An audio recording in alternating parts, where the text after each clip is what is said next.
جو اسٹیبلشمنٹ ہے، فوجی اسٹیبلشمنٹ، جی یہ میاں صاحب کے ساتھ ہر دفعہ ان کا سمجھوتا ہو جاتا ہے، ہر دفعہ ہو جاتا ہے.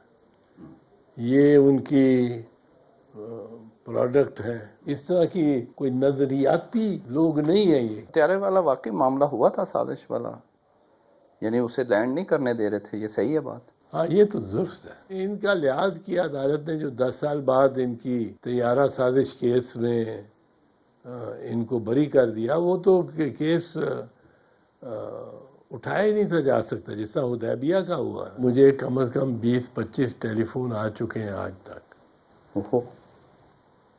وہ یہ ہے کہ اب سندھ میں یہ سمجھا جا رہا ہے کہ نواز شریف اس لیے اس کو رعایت ملی ہے کیونکہ وہ پنجاب سے تعلق رکھتا ہے. وزیر اعظم پنجاب سے ہے تو رعایت مل گئی ہے. یہ سندھ کا جو صدر سندھ سے تھا آصف علی زرداری، اس کو یہ رعایت نہیں دے رہے. میاں صاحب کو ہر دفعہ کچھ نہ کچھ مل ہی جاتا ہے. یہ اسٹیبلشمنٹ کے ساتھ کوئی نہ کوئی معاملہ بالکل کر جاتے ہیں، اور پہلے دن سے ہی شروع ہو جاتے ہیں. آپ دیکھیں، یعنی جیسے ہی اندر جاتے ہیں. اندر جاتے ہیں. اکتوبر میں گئے نا 99 میں اندر، تو دسمبر اگلے دسمبر 2000 تک باہر تھے. تو صاحب ایک اور فرق بھی ہے بہت بڑا، وہ فریال تالپور اور مریم نواز کا بھی فرق ہے. وہ بھی فرق ہے، بالکل فرق ہے. وہ تیمارداری کے لیے کوئی رعایت نہیں ہے قانون میں. کیا آپ کو اس بات کا پتہ تھا کہ جنرل مشرف جو ہیں وہ کچھ ایسا چاہتے تھے جس سے آپ کی تحریک جو ہے وہ خراب ہو، کوئی ناخوشگوار واقعہ ہو؟ 5 مئی کو جو ہم نے شروع ہونا تھا، 3 مئی کو میرے پاس مشرف کے ایک قریبی ساتھی آئے تھے میرے گھر اسلام آباد. ٹھیک. اور مجھے انہوں نے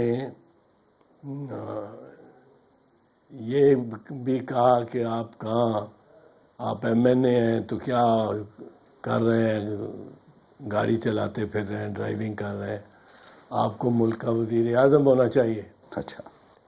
تو میں نے کہا وزیر اعظم تو آپ کا ہے. تو انہوں نے کہا کہ آپ مجھے یہ ٹیلی فون پہ ایک فون کر لینے دیں، اور 10 منٹ کے اندر اگر یہ ٹیلی ویژن پہ خبر بریکنگ نیوز نہ آنی شروع ہو گئی کہ شوکت عزیز نے استعفیٰ دے دیا ہے، تو آپ ہماری طرف سے آزاد ہیں، پھر آپ جو مرضی، آپ کو ہم کچھ نہیں کہیں گے.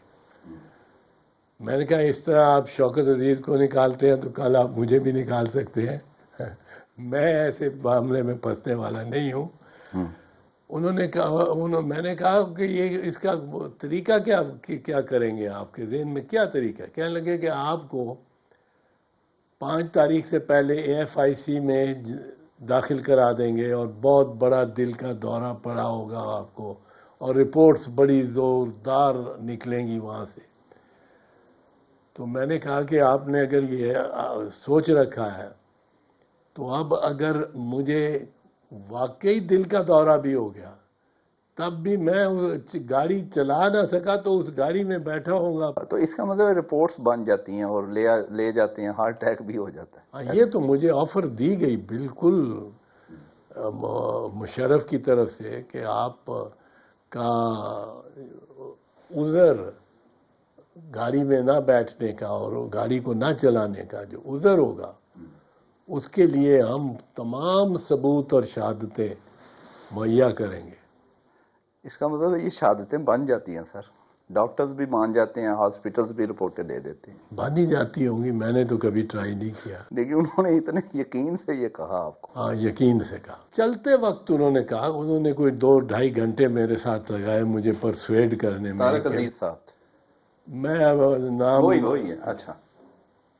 تو وہ چلتے وقت انہوں نے کہا کہ ان کا علیحدہ کر کے مجھے، وہ لوگ تو کوئی بھی نہیں تھے، پر گاڑی میں بیٹھنے والے ڈرائیور جو تھے ارد گرد محافظ، ان سے علیحدہ کر کے کہا کہ ان کے ارادے نیک نہیں ہیں، سو کوئی احتیاط کرنا، آپ کا بڑا بھائی ہوں. میں نے کہا کیا کر سکتے ہیں؟ اس نے کہا کہ کسی حد سے پار جا سکتے ہیں، یہ ان کی پاور گیم ہے، اور آپ اور چیف جسٹس خصوصی ٹارگٹ ہوں گے.